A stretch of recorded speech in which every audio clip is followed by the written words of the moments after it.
In 2023, the Adam and Graham podcast released 6 episodes. By the end of the groundbreaking series, each episode was downloaded by at least 20 different people, making this Adam and Graham's most successful podcast of all time. What listeners don't know is that these were recorded over multiple years. There were many more recordings between that time. Welcome to the Adam and Graham Show, the Lost Tapes.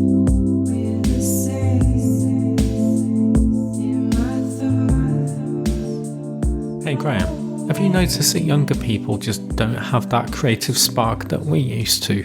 What do you mean? Well, if you went on the streets right now in the hood and asked a young person to draw a character on a piece of paper, I think that they would just draw a stick figure with a hat on. How would that speak to their creativity? If we went back in time to when I was young and someone came up to me in the streets, in the hood, they would say, like, hey, can you draw me a character? Now, I'll say, yes, please.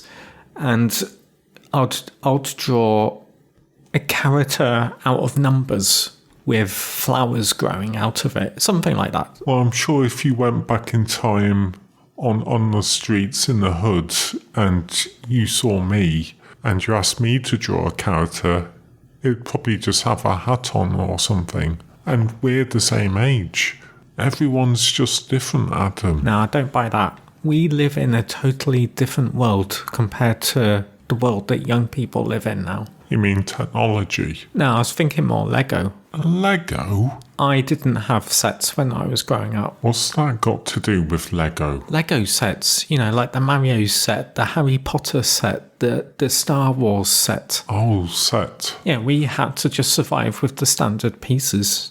They were just different colours. That was all the variety. We had just different colours. Well, that doesn't sound very fun. It wasn't about fun, it was about using your mind. Thinking outside the box.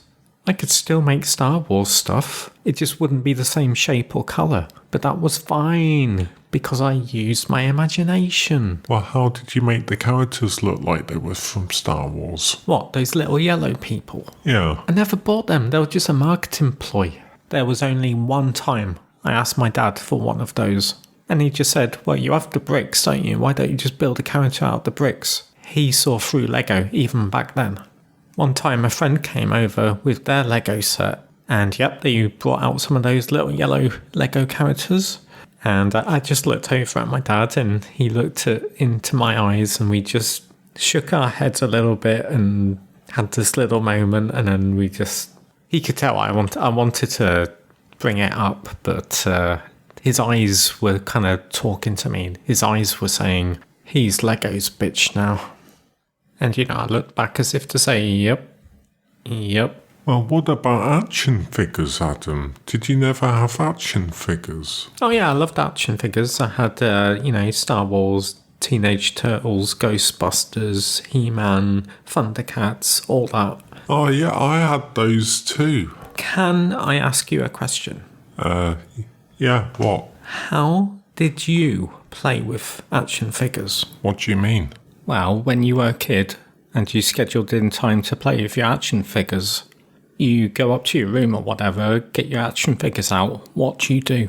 Just play with them, don't I? Yeah, sure. But what are you actually doing? Oh, I don't know. Just get He-Man, don't I, and swipe the sword on Skeletor, something like that. Yeah, I thought so. All my friends used to do that. They would just hit each other for a bit, and then that's it. And what did you do? Do you want to know what I did? Yeah. I would go into my sessions with a script. I would make sure I have between 1 and 2 hours, and then go through the script. Sometimes I'd even have practice runs. Oh. And I wasn't just doing one-off films, Graham. I would do sequels. I was doing trilogies before the word trilogy even existed. Oh, yeah. And do you know what, Graham? What? I'm convinced that I was the first ever person to do a one-take. A what take? A one-take. It's a very well-known phrase within the industry. It's when you film either a long scene or even a film with just one single continuous take. What, you filmed it? Now, I couldn't afford a camera, but I would act out a series of events that would like take an hour or something. And if something went wrong, I would just do it again from scratch until I got it perfect. And if something went wrong, I would just do it again from scratch. So yeah, I was doing one takes in the 80s. Wow, you were a pioneer, Adam. Did you used to like mix and match? For example, would you play with Ghostbuster and He-Man toys at the same time? Yeah, I think so. Just because I didn't have lots of toys. Well, neither did I, but I just felt like it created more creative stories. Yeah. I would actually have auditions, so when I finished the script. Auditions? So I would always, in my stories, cast a director, and that would typically fall on Inspector Gadget's shoulders. Don't ask why. But yeah, there would be Inspector Gadget, Yoda as a casting director. I'd usually have 4 of these people in a little room.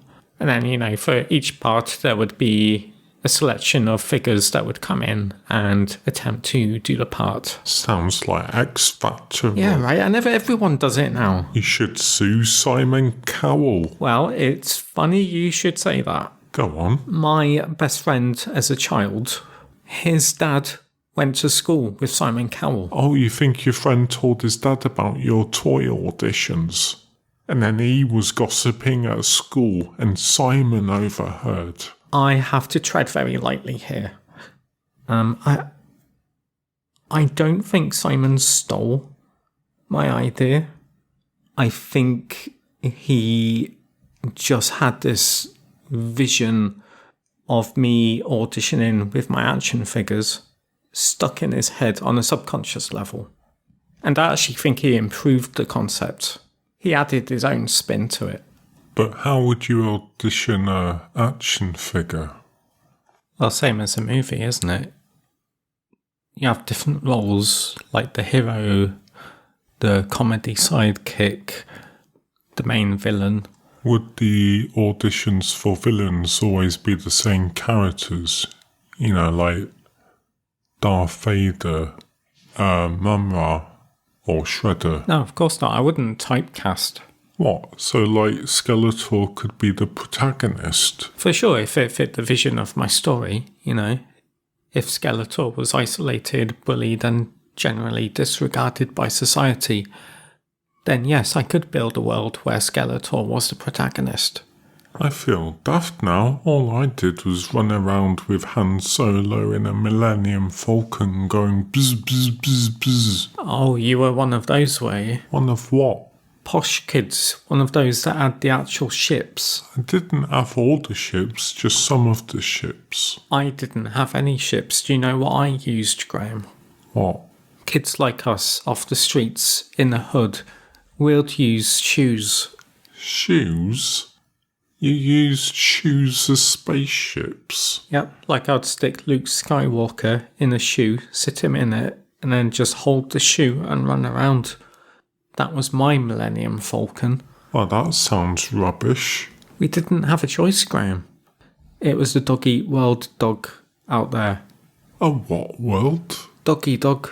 Doggy-dog? No, dog-eat-dog. Because you used shoes as spaceships. Yeah, that's how you can tell what class someone is. I always ask that at dinner parties. I just ask them straight, did you used to use shoes as spaceships when you were a kid? And if they say yes, I know I'm in good company.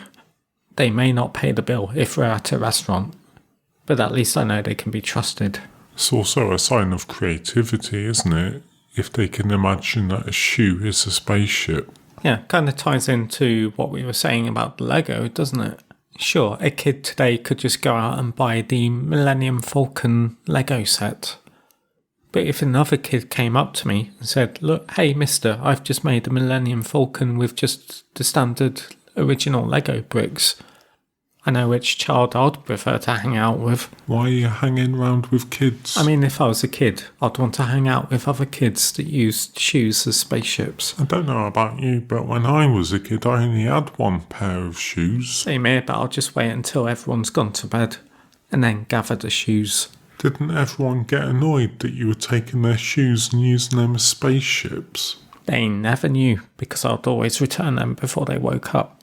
Although one time I left Bebop in my mum's slipper, but I just blamed it on the cat. And she bought it. I don't know how. There is no way on God's green earth that that cat could have fit Bebop in its mouth.